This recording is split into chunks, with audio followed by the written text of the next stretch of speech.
So hey ஃபிசியோசாம்ஸ் again assessment வீடியோக்கு வந்திருக்கோம். இன்றைக்கி நம்ம என்ன பார்க்குறோம்னா neurological physiotherapy assessment. First already சொன்ன மாதிரி அசஸ்மெண்ட்டில் எப்பயுமே சப்ஜெக்டிவ் அப்ஜெக்டிவ் அதெல்லாம் பார்க்கணும். ஃபஸ்ட் நம்ம சப்ஜெக்டில் என்னெல்லாம் பார்ப்போம்? Name, age, gender, occupation, address, contact number. Neurological பொறுத்த வரைக்கும் முக்கியமாக உங்களுக்கு என்ன ப்ராப்ளம் இருக்குன்னு பார்த்தீங்கன்னா மோஸ்ட்லி பேராசிஸ் ஆர் ப்ளீஜியா கண்டிஷன் இருப்பாங்க. ஆர் எனி டியூபர்குலோசிஸ் மூலமாக வருது வலிமெண்ட்ஸ் இந்த மாதிரி அவங்களுக்கு எல்லாமே ஏதாச்சும் லிம்ப் அஃபெக்டாக இருக்கும். ஸோ அவங்களுக்கு எந்த லிம்ப் அஃபெக்டாக இருக்கோ எந்த லிம்ப் நல்லா இருக்கும். ஸோ இப்போ ஒரு பேஷண்ட் வந்து லெஃப்ட் சைடு ஹெமிப்ளீஜிக் சிபியா லெஃப்ட் சைடு ஹெமிப்ளீஜியா அப்படி இருக்காங்கன்னா அவங்களுக்கு வந்து லெஃப்ட் சைடு ஒர்க் ஆகாமல் இருக்கும். ஸோ ரைட் சைடு நல்லா. ஸோ அவங்களுக்கு டாமினன்ட் ஹேண்ட் வந்து ரைட் சைடு அப்படி எடுத்துக்கலாம். அப்புறம் டேட் ஆஃப் அட்மிஷன் என்னைக்கு வந்தாங்க, அப்புறம் அசஸ்மெண்ட் எப்போ அடிக்கிங்க, அதெல்லாம் எங்கள் ஹாஸ்பிட்டல் ஸ்போர்ட்ஸும் மாறும். அடுத்து சீஃப் கம்ப்ளைண்ட் ஆல்ரெடி சொன்ன மாதிரி பேஷண்ட் லாங்குவேஜில் தான் இருக்கும் எப்பயுமே. அது எந்த விதமான நியூராலஜிக்கல் கண்டிஷன் தான் சரி பேஷண்ட் லாங்குவேஜ். ஸோ நியூராலஜிக்கல் எப்படி எழுதலாம்னு பார்த்தீங்கன்னா patient will not able to lift their hands எப்படி எழுதலாம். சிம்பிளாக என்ட்ரி எழுதிட்டு உங்களுக்கு என்ன இங்கிலீஷ் தெரியுமோ சிம்பிளாக அந்த சீஃப் கம்ப்ளைண்ட் எப்படி எதுக்குன்னா பேஷண்ட்டுக்கும் புரியணும், ஒரு 4% புரியுது நம்ம சீஃப் கம்ப்ளைண்ட் எழுதும். புரியுங்களா? நம்ம டாக்டர்ஸ்குள்ளே புரியுது அது வேறு. அது நம்ம பிரசன்சி பாசிட்டிவ்ல நம்ம மெடிக்கல் டைம்ல எழுதும். அதை ஒரு பேஷண்ட்டுக்கு இவங்களுக்கு என்ன பிரச்சனைக்கு பார்க்கறதுக்கு சீஃப் கம்ப்ளைண்ட்ல நம்ம அவங்களோட ஓன் லாங்குவேஜ் நம்ம எழுதுவோம். சரிங்களா? அடுத்து ஹிஸ்ட்ரி டேக்கிங் பொறுத்த வரைக்கும் ப்ரெசன்ட் ஹிஸ்ட்ரி, இப்போ உங்களுக்கு என்னெல்லாம் ப்ராப்ளம் இருக்குது, பாஸ்ட் ஹிஸ்ட்ரி, இதுக்கு முன்னாடி ஏதாவது ப்ராப்ளம் இருந்துச்சுன்னா, பர்சனல் ஹிஸ்ட்ரி, ஆல்கஹால் ட்ரிங்கிங் இந்த மாதிரி இருக்குங்க.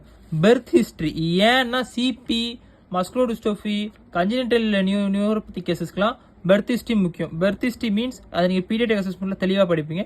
சிம்பிளாக குழந்தை எப்படி பிறந்துச்சு, அம்மாக்கு ஏதாச்சும் சீஜர்ஸ் மாதிரி ஏதாச்சும் இருந்துச்சா, குழந்தைக்கு ஏதாச்சும் ஹைபாக்சி அந்த மாதிரி ப்ராப்ளம் இருந்துச்சா, இதெல்லாமே பெர்த் ஹிஸ்ட்ரி. நார்மலாக இருந்துச்சா அப் நார்மலாக இருந்துச்சா இதெல்லாம் எழுதலாம். அடுத்து ஃபேமிலி ஹிஸ்ட்ரி முக்கியமாக எதுக்கு தேவைப்படுது? ஸோ ஃபேமிலி இந்த மாதிரி ப்ராப்ளம் வந்துருக்கா, ஸோ ஜெனட்டிக் ரீசன்ஸ், சிபிலாம் ஜெனட்டிக் ரீசன் இருக்கலாம், அந்த மாதிரி கூட வச்சுக்கலாம். அடுத்து சோசியோ எக்கனாமிக் ஹிஸ்ட்ரி நம்ம ஆல்ரெடி சொன்ன மாதிரி அவங்களுக்கு ஃபினான்ஷியல் ஸ்டேட்டஸ் பொறுத்து அவங்களுக்கான ஃபீஸ் சார்ஜஸோ அவங்களுக்கான ப்ராடக்ட்ஸோ நம்ம ஆட் பண்ணிக்கலாம். அடுத்து அப்ஜெக்டிவ் அசஸ்மெண்ட் பொறுத்த வரைக்கும் நம்ம ஃபஸ்ட் என்ன பார்க்க போகிறோம்னா ஆன் அப்சர்வேஷனில் ஃபஸ்ட்டு பில்ட், எக்டோமாஃபா, எண்டோமாஃபா, மீசோமாஃபா, கைட்டு நார்மலாக இருக்கா அப்நார்மலாக இருக்கா, மூவ்மெண்ட் பேட்டர்ன் அவங்களோட கை மூவ்மெண்ட் பேட்டர்ன் நார்மலாக இருக்கா அப்நார்மலாக இருக்கா, ஏதாச்சும் இன்வாலண்டரி மூவ்மெண்ட் எதாவது பண்ணுறாங்கன்னா, மோட் ஆஃப் வென்டிலேஷன் அவங்க வந்து இப்போ ஹாஸ்பிட்டலைசேஷனில் இருக்கச்சில்ல அவங்களோட ப்ரீத்திங் பேட்டர்ன் எப்படி இருக்குது. ஸோ ஃபார் எக்ஸாம்பிளுக்கு சில பேருக்கு ஆக்சிஜன் மார்க்ஸ் கொடுத்துருவோம். ஆக்சிஜன் மார்க்ஸ் வந்து 6 லிட்டர் 4 லிட்டர் 2 லிட்டர்னு இருக்குது. அது அண்டர் ப்ரெஷர்னு இருக்குது. அப்புறம் கண்டினியூஸ் ப்ரெஷர் இருக்குது. எதுவுமே இல்லாமல் சும்மா ஒரு நேசல் டியூப் வச்சு ஒரு பேஷண்ட் இருப்பாங்க. அது கூட இல்லாமல் சும்மா நார்மல் ஏர் ரூம் வென்டிலேஷன் கூட இருப்பாங்க. அதுதான் மோட் ஆஃப் வென்டிலேஷன் அப்படிங்கிறாங்க. மசில் வேஸ்டிங் பொறுத்த வரைக்கும் இப்போ ஒரு பேஷண்ட் பெட் ரிட்டனாவே இருக்கான், அவங்க ஹெட் சைடு அவங்களுக்கு டாமினேட், ரைட் சைடு நல்லா இருக்கும், அது லெஃப்ட் சைடு. ஃபார் எக்ஸாம்பிள் அவங்களுக்கு ஹெமிப்ளீஜிக் சிபிக்கு வந்து லெஃப்ட் சைடு வந்து சப்ளக்சேஷனாக இருக்கும். ஹெமிப்ளீஜிக் பேஷண்ட் வந்து லெஃப்ட் சைடு வந்து சப்ளக்சேஷனாக இருக்கும். ஏன்னா ஷோல்டர் வந்து அவ்வளோ நல்ல ஜாயிண்ட்லாம் இல்லை, அவங்க வந்து ரொம்ப ஸ்டேபிளாக இருக்க மாட்டான். அவங்க வந்து ஸ்டெபிலிட்டி கம்மி. ஏன்னா அங்கே ஸ்டெபிலிட்டி கொடுக்கறதே மசில்ஸ் தான். ஸோ மசில்ஸ்லாம் நமக்கு வீக் ஆச்சுல ஸ்டெபிலிட்டி போயிடும். அதனால அவங்களுக்கு சப்ளக்சேஷன் ஆல்ரெடி ஆயிருக்கும். Because of the gravity weight bearing இல்லை, அதனால சப்ளக்சேஷன் நாங்கள் ஆயிருக்கும். ஸோ அதனால அங்கே மசில் வேஸ்டிங் இருக்கும், பெட்ரோல் மியூச்சர் மசில் வேஸ்டிங் இருக்கும். நீங்கள் டிஃபரன்ஸ் நீங்கள் பேஷண்ட்டை பார்த்தாலே தெரிஞ்சு பேஷண்ட் பெட்டருங்க சில அவங்க ஒரு சைட் பெட்ரோல் மியூச்சர் நல்லா, இந்த சைட் பெட்ரோல் வீக்னஸ் இருக்கும், பைசப்ஸ் நல்லா, இந்த சைட் பைசப்ஸ் வீக்னஸ் ஆகும். அதே மாதிரி ஹெமிப்ளீஜிக்கு நான் சொல்கிறேன், பேராசிஸுக்கும் ஸ்லைட் டிஃபரன்ஸ் இருக்கும். அடுத்து எடேமா வந்து பிட்டிங் பார்த்துப்பீங்க. பெட் சோர் ரொம்ப முக்கியம். ஏன்னா பெட் ரிட்டன் பேஷண்ட்ஸ்க்கு பெட் சோர் இருந்துச்சுன்னு வைங்களேன், அது ரொம்ப பெரிய தலைவலி. அதை பெட் சோர் ப்ரிவென்ட் பண்ணுறதுக்கே ஒரு தனி செஷன் போடுற மாதிரி இருக்கும். அந்த பெட் சோர் இருக்கிறதுனால நம்மளால ட்ரீட்மெண்ட் ஒழுங்காக ப்ராக்ரஷன் பண்ண முடியாமல் இருக்கலாம். டிஃபார்மிட்டிஸ் ஸோ எக்ஸ்டர்னல் ட்ரீட்மெண்ட் பண்ணதுனால வேல்கம் டிஃபார்மிட்டி இல்லைன்னா வேரம் டிஃபார்மிட்டி இந்த மாதிரி வரலாம். அடுத்து வூண்டு, ஏதாச்சும் சர்ஜிக்கல் வூண்டோ இல்லை ஏதாச்சும் இன்ஃபெக்ஷன் வூண்டோ அது மாதிரி வச்சுக்கலாம். அசிஸ்டிவ் டிவைஸ் லைக் நீங்கள் அவங்க பாக்கெட்ஸில் அவங்களுக்கு மாஸ்க் ஏதாச்சும் போட்டிருக்காங்களா, ஐவி லைன் போதா, அப்புறம் ஏதாச்சும் இசிஜி ட்ராக் ஐஸ்லன்ஸ்னா அவங்களுக்கு என்னெல்லாம் இருக்குது. அப்சர்வேஷன் தானே பார்க்கணுமா, ஒன்றும் தொட்டு பார்க்கல. ஸோ அப்சர்வேஷன் இதெல்லாம் இருக்குது. இன்வாலண்டரி மூவ்மெண்ட் பொறுத்தவரைக்கும் ட்ரெமருங்கிறது நடுக்கம்னா பார்க்கின்சன் பேஷண்ட் கை ரொம்ப ஆடிக்கிட்டே இருக்கும், அது ட்ரெமர். அதே க்ளோனஸ்னு பார்த்தீங்கன்னா நீங்கள் ஆங்கிளை வந்து இழுத்து விட்டிங்கன்னா அங்கே ஆங்கிள் வந்து நீங்கள் இப்போ ஆங்கிள் வந்து நார்மல் நான் வந்து டார்ஜி ஃப்ளெக்ஷன் பண்ணுறேன் பஞ்சில் பிளான்டேஷன் போச்சில் மூவ்மெண்ட் வந்து ரொம்ப ஜர்க்கியாக இருக்குது. இந்த மாதிரி இப்போ கை பார்த்துக்கோங்க, இப்படி ஆடும் கை. சரிங்களா? அதான் க்ளோனஸ் அப்படிம்பாங்க. கொரியா பொறுத்தவரைக்கும் இன்னும் கொரியாவில் அவங்களுக்கு எப்படி இருக்குன்னு பார்த்தீங்கன்னா இன்வாலண்டரி மூவ்மெண்ட் ரொம்ப இருக்கும், விகரஸாக இருக்கும், ரொம்ப விகரஸாக மூவ்மெண்ட் பண்ணுவாங்க. அசோசியேட் ரியாக்ஷன் அப்படிங்கிறது ஸோ ஒரு மூவ்மெண்ட் பண்ணச்சுல இன்னொரு மூவ்மெண்ட் எக்ஸ்ட்ரா கான்ட்ராக்ஷன், இன்னொரு மூவ்மெண்ட் எக்ஸ்ட்ரா நடக்கும். அதான் அசோசியேட் ரியாக்ஷன் அப்படிங்கிறாங்க. அடுத்து எக்ஸ்டர்னல் ஃபிக்ஸேட்டர் ஏதாச்சும் பண்ணியிருக்காங்களான்னு பார்க்கலாம். ஃபிக்ஸேட்டர் மீன்ஸ் நியூரோ சர்ஜரி பொறுத்த வரைக்கும் லாட் ஆஃப் எக்ஸ்டர்னல் ஃபிக்ஸேட்டர்ஸ்லாம் பண்ணலாம்.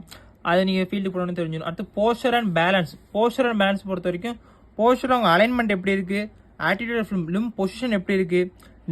நெக்லெக்ட் அப்படிங்கிறது இப்போ ஒரு பர்சன் உட்காந்துருக்காங்கன்னா அவங்களுக்கு வந்து one side of the area தான் அவங்களுக்கு தெரியும். அவங்களோட கண்ணை பொறுத்த வரைக்கும் அவங்களுக்கு வந்து இப்போ ஒரு எந்த சைடில் அஃபெக்ட் ஆயிருக்கோ அதுக்கு ஆப்போசிட் சைடு மட்டும் தான் அவங்களுக்கு தெரியும், அதுக்கு இந்த சைடு தெரியாது. Something like that. அதாவது இப்படி சிம்பிளாக வச்சுக்கோங்க, அவங்களுக்கு நம்மளுக்குலாம் ரெண்டு சைடும் தெரியும். இப்போ 2 கால் இருக்குன்னா 2 கால் ஆனால் அவங்களுக்கு ஒரு கால் தான் தெரியும், இன்னொரு கால் தெரியாது. அதான் நெக்லெக்ட்னா என்னது, தடுக்கிறது, வேண்டான்னு சொல்றது. அந்த மாதிரி உங்களுக்கு ஒரு சைடு ஆஃப் நெக்லெக்ட் பண்ணிடுவாங்க. அடுத்து சிட்டிங் பேலன்ஸ் எப்படி இருக்குது, ஸ்டாண்டிங் பேலன்ஸ் எப்படி இருக்குது. வைட்டல் சைன்ஸ் ரொம்ப ரொம்ப முக்கியம். Pulse rate, heart rate, respiratory rate, SpO2 level, BP, blood glucose level, temperature. சிம்பிளாக சொல்கிறேன், பல்ஸ் ரேட்டுங்கிறது பிளட் வெசலில் கன்ட்ராக்ஷன் நடக்கிறது. பல்ஸ் ரேட்டும் ஹார்ட் ரேட்டும் ஒன்று தான். ஆனால் ஹார்ட் வந்து நம்மளுக்கு இது தியரிட்டிக்கலாக படிச்சுக்கோங்க. ஹார்ட்டு எத்தனை தடவை பம்ப் ஆகுதோ, எத்தனை கண்ட்ராக்ட் ஆகுதோ, ஹார்ட் ரேட். ஒரு நிமிஷத்துக்கு ஹார்ட் வந்து 60 to 100 தான் பண்ணிட்டோம். அதே மாதிரி தான் பல்ஸும். ஸோ பல்ஸுங்கிறது நம்ம ஆர்ட்ரிஸில் பார்ப்போம், ஹார்ட் ரேட்டுங்கிறது நம்ம ஹார்ட்டில் பார்ப்போம். இது ரெண்டுமே கிட்டத்தட்ட சேம் தான். ரெஸ்பிரேட்டரி ரேட் 60 to 20 இருக்கணும், சரிங்களா. 16 to 20. நீங்கள் நார்மலாக பார்க்கலாம், பேஷண்ட் பேசிட்டு வச்சுலேயே பேஷண்ட் வந்து மூச்சை இழுத்து விடுவாங்க. எத்தனை தடவை மூச்சு இழுத்து விடுறாங்களோ அதுக்கு தான் ரெஸ்பிரேட்டரி இருக்கும். SpO2 லெவல், பிளட்டில் ஆக்சிஜன் லெவல் எப்படி இருக்குது. ரூம் ஏர், நார்மல் ஆக்சிஜன் ரூம் ஏர் வச்சுட்டு ஆக்சிஜன் இன்டேக் பண்ணுவோம். ஸோ அப்போ எப்படி இருக்குது, எக்ஸ்ட்ரா ஆக்சிஜன் கொடுத்தும் அவங்களுக்கு SpO2 லெவல் எப்படி இருக்குது. SpO2 வந்து 95 to 100 இருக்கணும், சரிங்களா. ஸோ நம்ம எக்ஸ்ட்ரா ஆக்சிஜன் 6 liters per கொடுத்துமே அவங்களுக்கு ஆக்சிஜன் சப்ளை வந்து மோர் தென் 100 இல்லை பிலோ 94 இருந்துச்சுன்னா it's a complicated condition. Blood pressure, BP level 130/80. Blood glucose level 80/120. இந்த பிளட் குளுக்கோஸ் லெவல் பொறுத்த வரைக்கும் fasting, pre fasting, post fasting terms இருக்குது, நீங்கள் படிப்பீங்க. டெம்பரேச்சர், ஃபீவர் நோட் பண்ணிட்டே இருக்கணும். இதெல்லாமே வைட்டல் சைன்ஸில் வந்துடும். இது எல்லாமே இந்த 7மே வைட்டல் சைன்ஸில் ரொம்ப ரொம்ப முக்கியமான. இது வந்து நம்ம நெக்லெக்ட், அது வந்து தவிர்க்கவே முடியாது. ஆன் பால்பேஷன் தொட்டு பார்க்கல மசில் டோன் எப்படி இருக்கு, ஃபிளாசிடா இருக்கா, ரிஜிடிட்டியா இருக்கா, ஸ்பேசமா இருக்கா, ஸ்பாஸ்டிசிட்டியா இருக்கா, இல்லை அந்த மாதிரி இதுதான் டோன். ஸோ இந்த டோன்ல எப்படி இருக்கு, சரிங்களா. அடுத்து எடேமா, பிட்டிங் எடேமாவா இருக்கா, நான் பிட்டிங், அந்த அப்சர்வேஷன் எடேமா இருக்கா இல்லையா, இங்கே பிட்டிங் எடேமா இருக்கா, நான் பிட்டிங்கா இருக்கும். டெண்டர்னஸ், தொட்ட டெண்டர்னஸ் கிரேட் நம்ம போலாடி படிச்சிருப்போம், ஆர்த்தோஸ்மெண்ட்ல படிச்சிருப்போம். டெண்டர்னஸ் கிரேட் எப்படி இருக்கு. அண்ட் தென் எக்ஸாமினேஷனை பொறுத்த வரைக்கும் ஃபர்ஸ்ட் மென்டாலிட்டி டெஸ்ட் எப்பயுமே முக்கியம். Mental physical test neurological patient முக்கியம். First level of conscious. First patient வந்து கோமால இருந்தாங்கன்னா அதுக்கு ஒரு ஸ்கேல் இருக்கு, it's call Glasgow coma scale அப்படிங்குது. ஸோ இந்த கிளாஸ் கவ் கோமா ஸ்கேலுங்கிறது E0, அதாவது EOVRMOங்கிறது, EOங்கிறது ஐ ஓப்பனிங், VRங்கிறது வெர்பல் ரெஸ்பான்ஸ், MOங்கிறது மோட்டார் ரெஸ்பான்ஸ், சரிங்களா. இல்லை மோட்டார் ஓரியன்ட் அப்படி வச்சுக்கலாம். ஸோ நமக்கு EO பார்த்தீங்கன்னா ஃபர்ஸ்ட் 4 கொடுத்துருக்காங்க. அதில் EO வந்து ஃபர்ஸ்ட் 4வது அப்படிங்கிறது பார்த்தீங்கன்னா, நான் போன உடனே அவங்க வந்து இப்போ வந்து பேர் சொல்கிறேன். ஃபர்ஸ்ட் எக்ஸாம்பிள் அவங்க பேர் வந்து பாரதி அப்படின்னு சொல்லலாம். பாரதி எப்படி இருக்கீங்க அப்படின்னு கேட்டால் நல்லா இருக்கும் அப்படின்னு கண்ணை திறந்து பார்ப்பாங்க. இது வந்து கிரேட். இதுக்கு வந்து நம்ம 4 பாயிண்ட் கொடுக்கலாம். ஸோ அடுத்து டு சவுண்டு, அதாவது போனோன்னு திறக்கிறது சவுண்டு, பாரதி எப்படி இருக்கீங்க இந்த மாதிரி கொடுத்தா அவங்களுக்கு 3. டு ப்ரெஷர், உடம்பை தட்டிட்டு பாரதி எப்படி இருக்கீங்க அப்போ திறந்தா 2. ஒன்றுமே பண்ணனா அது 1ன்னு கொடுக்கலாம்.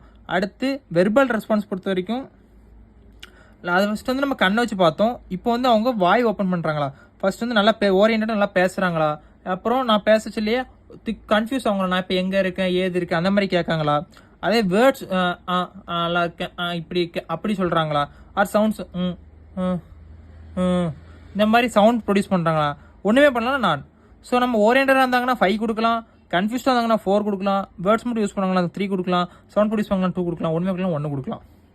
அண்ட் தென் மோட்டார் ரெஸ்பான்ஸ், அதாவது மோட்டார் ஓரியன்டேஷன் வச்சுக்கலாம். இதுக்கு ஃபஸ்ட்டு போன உடனே கையை தூக்கணும்னு சொன்னால் கையை கமாண்ட் ஒபே பண்ணி 6 கொடுக்கலாம், கையை தூக்குறாங்க. அடுத்து 5ங்கிறது லோக்கலைசிங், கையை வந்து பெயினோட தூக்குறாங்க, ஓகே தெரியுது பெயின் இருக்குது அப்படி தூக்குறாங்கன்னா 5 கொடுக்கலாம். அதுக்கப்புறம் கையை தூக்குங்கன்னு சொல்ல நார்மல் ஃப்ளெக்ஷன், நான் இப்போ எல்போ ஃப்ளெக்ஷன் கையை மடக்கன்னு சொன்னால் நார்மல் ஃப்ளெக்ஷன் பண்ணுறாங்கன்னா, அதாவது அவங்களுக்கு மூவ்மெண்ட் ஜர்க்கி இருக்குது ஆனால் நார்மல் ஃப்ளெக்ஷன் பண்ணுறாங்கன்னா 4. அதே அப்நார்மல் ஃப்ளெக்ஷனுங்கிறது ரொம்ப அப்நார்மல் மூவ்மெண்ட் பண்ணி ஃப்ளெக்ஷன் பண்ணுவாங்க, அது வந்து 3. எக்ஸ்டென்ஷன், நான் ஃப்ளெக்ஸ் பண்ணி தான் எக்ஸ்டென்ஷன் பண்ணுவாங்க, அது 2. ஒன்றுமே பண்ணலன்னா 1. சிம்பிள். இதுதான் கிளாஸ் கோமா ஸ்கேல். இந்த கிளாஸ்கோ மஸ்கில் நீங்கள் யூடியூப் அடித்து பார்த்தீங்கன்னா ஒவ்வொன்று சொல்லியிருப்பாங்க. சில பேர் வந்து சில இதில் என்ன சொல்கிறாங்கன்னா, அந்த மோட்டார் ரெஸ்பான்ஸுங்கிறது நான் சொல்கிற கமெண்ட்டுக்கே சொல்லுவாங்க. அடுத்து நான் சொல்கிறது பெயினோட அவங்க தூக்குவாங்கிறாங்க. சில பேர் வந்து வலியோட ஃப்ளெக்ஷன் பண்ணுவாங்க, ஆனால் வலியோட இருக்கும்பாங்க. அடுத்து சில பேர் வந்து நான் சொல்கிறத நம்பி ஃப்ளெக்ஸ் பண்ணுவாங்க. சில பேர் எக்ஸ்டென்ஸ் பண்ணுவாங்க. இந்த மாதிரி கிளாஸ்கோ மஸ்கில் ஒவ்வொன்று போடும். உங்களுக்கு எது கிரியேட்டர் இருக்கோ அதை பொறுத்து நீங்கள் பார்த்துக்கலாம். இந்த கிளாஸ்கோ ஸ்கேல் பொறுத்த வரைக்கும் உங்களுக்கு பாயிண்ட் எப்படி இருக்குன்னு பார்த்துக்கிட்டிங்கன்னா, ரொம்ப முக்கியமாக மைல்டுக்கு வந்து 30 to 50, மாடரேட் வந்து 9 to 12, சிவியர் ரொம்ப மோசமாக இருக்குன்னா 3 to 8. இதுக்கு தான் அந்த ரேஞ்சு. இந்த ரேஞ்சை பொறுத்து நீங்கள் பார்த்துக்கலாம். ஆன்தன் பார்த்தீங்கன்னா கோஆர்டினேஷனுங்கிறது பிரெயின் மெமரி. பிரெயின் நியூரலஜிக்குனா பிரெயின் தான். பிரெயின் அடிபட்டிருக்கு. ஸோ நம்ம பிரெயின் எப்படி ரெஸ்பான்ஸ் பண்ணுது அப்படின்னு பார்த்தீங்கன்னா, ஓரியன்டேஷன்னா அவங்க நான் வச்சுக்கிறது. ஃபர்ஸ்ட் உங்கள் பேர் என்ன, இவங்க யாருன்னு தெரியுதா, அவங்க உங்கள் அம்மாவா, அவங்க வீட்டம்மாவா அப்படி கேட்கறது. ப்ளஸ் நீங்கள் எங்கே இருக்கீங்கன்னு தெரியுதா, டைம் இப்போ என்ன டைமில் இருக்கீங்கன்னு தெரியுதா, இதெல்லாம் சொன்னாங்கன்னா ஓரியன்டட். கேல்குலேஷனா மேத்தமெட்டிக்கல் கால்குலேஷன் அப்படின்னாங்க. மேத்தமெட்டிக்கல் கால்குலேஷன் இப்போ நான் நம்பர் சொல்கிறேன்னா அதை வந்து அவங்க கரெக்டாக ரெஸ்பான்ஸ் பண்ணுவாங்க. அதான் மேத்தமெட்டிக்கல் கால்குலேஷன் அப்படிங்கிறது. அண்ட் தென் அப்ஸ்ட்ராக்ட் அப்படிங்கிறது மீன்ஸ் இப்போ நான் இப்போ வந்து ஒரு ஐடியா சொல்கிறேன். ஃபார் எக்ஸாம்பிள் இப்போ ஒரு இப்படி வச்சுப்போம். நான் வந்து ஒரு பெண்ணை நான் தூரத்தில் வச்சுட்டேன். அந்த பெண்ணை வந்து நீங்கள் ஒரு ஆப்ஜெக்ட் மேலே மிதித்து நீங்கள் அந்த பெண்ணை எடுக்கணும் அப்படிங்கிறேன். ஆனால் அவங்க வந்து நார்மலாக அப்ஸ்ட்ராக்ட்னா இதை நார்மல் சொல்லிடுறேன், அதை மிதிச்சுன்னு எடுக்கணுங்க. நார்மல் பர்சன் என்ன பண்ணுவாங்க, அதை எதுக்கு போட்டு மிதிச்சுக்கிட்டுன்னு அந்த நடுவில் இருக்க அப்ஸ்ட்ராக்டில் தூக்கி வீசிட்டு பெண் எடுத்து கொடுப்பாங்க. இது வந்து அப்ஸ்ட்ராக்ட். நான் ஒரு விஷயம் சொல்கிறேன்னா அது ஒரு ஈஸியான வேவை உங்கள் மைண்ட் திங்க் பண்ணி அது பண்ணிடும். குறுக்கு வழி மூலம் அதான் அப்ஸ்ட்ராக்ட். தள்ளுறது இல்லைன்னா புதுசாக யோசிக்கிறது. இது வந்து அவங்களுக்கு இருக்கான்னு பார்க்கணும். அட்டென்ஷன்னா தெரியும், நல்லா இருக்கீங்களா எப்படி இருக்கீங்களா, அவங்க அட்டென்ஷன் பண்ண கண்ணை திறந்து பேசுகிறாங்களா, அதான் அட்டென்ஷன் அப்படிங்கிறது. ப்ராவப் இன்டர்பிரேஷனுங்கிறது. ப்ராவப்னா என்னது, ஒரு பழமொழி. ஸோ பழமொழியை அவங்க வந்து எக்ஸ்பிளைன் பண்ணுறாங்களா. ஃபார் எக்ஸாம்பிள் கட்டுறது கைமண் அளவு கல்லாத உலக அளவு அப்படின்னு படிச்சிருப்போம். அவங்களுக்கு எக்ஸ்பிளைன் பண்ண தெரியுதா. அடுத்து memory, short time memory, long time memory, immediate. Short டைம்னா இப்போ நான் ஒன்று சொல்லியிருப்பேன், அதை வந்து நான் இப்போ காலைல ஒன்று சொல்லியிருப்பேன், அதை நான் வந்து அவங்க ஈவினிங் வந்து கேட்க, அதாவது சாயங்காலம் வந்து சாயங்காலம் நான் காலையில் சொல்லிப்பேன், மதியம் வந்து கேட்க அவங்களுக்கு நான் அவருக்கு. லாங் டைம்னா நேற்று ஒன்று சொல்லியிருப்பேன், அது இன்றைக்கி நான் அவருக்கு. இமீடியட்டாக இப்போ ஒன்று சொல்கிறேன், அது இப்போ அவங்க சொல்கிறாங்க. Short time, long time, immediate. Language சொல்கிற லாங்குவேஜ் கரெக்டாக இருக்கா, ஏதாச்சும் திக்குறாங்களா, ஏதாச்சும் ஸ்டாமரிங்கு, ஸ்லரிங் ஸ்பீச் இந்த மாதிரி இருக்காது. கம்யூனிகேஷன் பொறுத்த வரைக்கும் அவங்களோட patient obey the comments, patient நீங்கள் உங்கள் ஸ்லாங்கில் நீங்கள் கம்யூனிகேஷன் எழுதிக்கலாம். ஸோ பாடி ஃபர்ஸ்ட் வந்து ப்ரோசெப்ஷன் அப்படிங்கிறது கண்ணோட்டம். ஸோ கண்ணோட்டம் பொறுத்து பாடி இமேஜ். ஃபர்ஸ்ட் அவங்க உடம்பே அவங்க பார்த்துக்கிட்டு ஏதாச்சும் அப்நார்மலாக நார்மலாக இருக்குது, அப்நார்மலாக ஒவ்வொன்று இப்படி ஆகிட்டா அப்படி ஆகிட்டான்னு சொல்லி பதறது. நெக்லெக்ட், யாரில் சொன்ன மாதிரி அவங்களுக்கு ஒரு பாய் தான் தெரியும். ஸோ அவங்க பாடியுமே அவங்களுக்கு ஒரு பாய் தான் தெரியுமே, இல்லை கால் தான் ஒரு பாய்மே தெரியுமா. அது அக்னோசியா அப்படிங்கிறது. இப்போ நான் ஒரு ஆப்பிள்னு எழுதி வச்சிருக்கேன், அந்த ஆப்பிள் வந்து அவங்களுக்கு அது ஆப்பிள்னு தெரியுது, மைண்ட் ஆப்பிள் எக்ஸிஸ்ட், ஆனால் அதை எழுதுங்கிற வரைங்கிற அவங்க வரைய மாட்டாங்க, கிறுக்கி விட்டுருவாங்க. அதான் அக்னோசியா. அப்ராக்சிமேட் ஆப்பிள் சொல்லுங்க அப்படிமே அவங்களுக்கு சொல்ல வராது, இதுதான் அப்ராக்சியா. ஸோ கிரேனியல் எக்ஸாமினேஷன் வந்து உங்களுக்கு நான் தெளிவாக 12 கிரேனியலாகவும் என்னென்ன பண்ணணும் அப்படின்னு சொல்லி நான் தெளிவாக போடுறேன். இதில் போட்டால் ரொம்ப லென்த் ஆயிரும். உங்களுக்கு தெளிவாக நான் கிரேனியல் அசஸ்மெண்ட் வந்து தனியாக போடுறேன். சென்சர் எக்ஸாமினேஷன் அப்படிங்கிறது superficial sensation, deep sensation. Superficial பொறுத்தவரைக்கும் பெயின் தெரியுதா, டெம்பரேச்சர் தெரியுதா, ஒரு இடத்துல கூட கொஞ்சம் ஆல்ரெடி சொன்ன மாதிரி டச், நான் கொடுற டச் தெரியுதா, நான் அழுத்துற அது தெரியுதா. டீப் சென்சேஷன் நீங்கள் என்ன மூவ்மெண்ட் பண்ணுறீங்கன்னு தெரியுதா, உங்கள் ஜாயிண்ட் என்ன பொசிஷனில் இருக்குன்னு தெரியுதா, எக்ஸ்டர்னல் இருக்கா ஃப்ளெக்ஷன் இருக்கா தெரியுதா, நான் அதை வைப்ரேட் பண்ணால் உங்களுக்கு தெரியுதா. இதெல்லாம் தான் டீப் சென்சேஷன். பார்ட்டிகல் சென்சேஷன் வந்து டாக்டைல் சென்சேஷன்.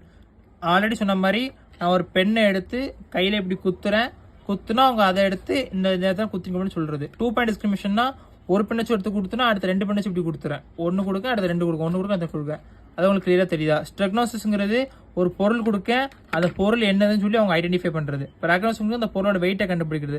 ரெப்டிசிஸ்க்கு முதுகுலையோ நான் கையிலையோ எழுதுறேன், அதை அவங்க கண்டுபிடிக்கிறது. இதுதான் கார்டிகல் சென்சேஷன் அப்படின்னாங்க. ஸோ சென்சேஷன் என்னது, சூப்பர்ஃபிஷியல், டீப், கார்டிகல்ஸ் இதெல்லாமே இருக்குது. Motor examination, MRC grading, muscle power, MMT இது தெரியுமான்னு பார்த்துக்கோங்க. எம்எம்டியில் ஃபர்ஸ்ட் இது மட்டும் தெரிஞ்சுக்கோங்க. 0னா நோ கன்ட்ராக்ஷன், 1ங்கிறது ஃப்ளிக்கரிங் மூமெண்ட், 2ங்கிறது elimination of gravity with full range of motion, no resistance. இது வந்து ஃபுல்லாக சொல்லணும். 3ங்கிறது against gravity, full range of motion, no resistance. 4ங்கிறது against gravity, full range of motion, minimal resistance. 5ங்கிறது against gravity, full range of motion, maximum resistance. இது தெரிஞ்சுக்கோங்க.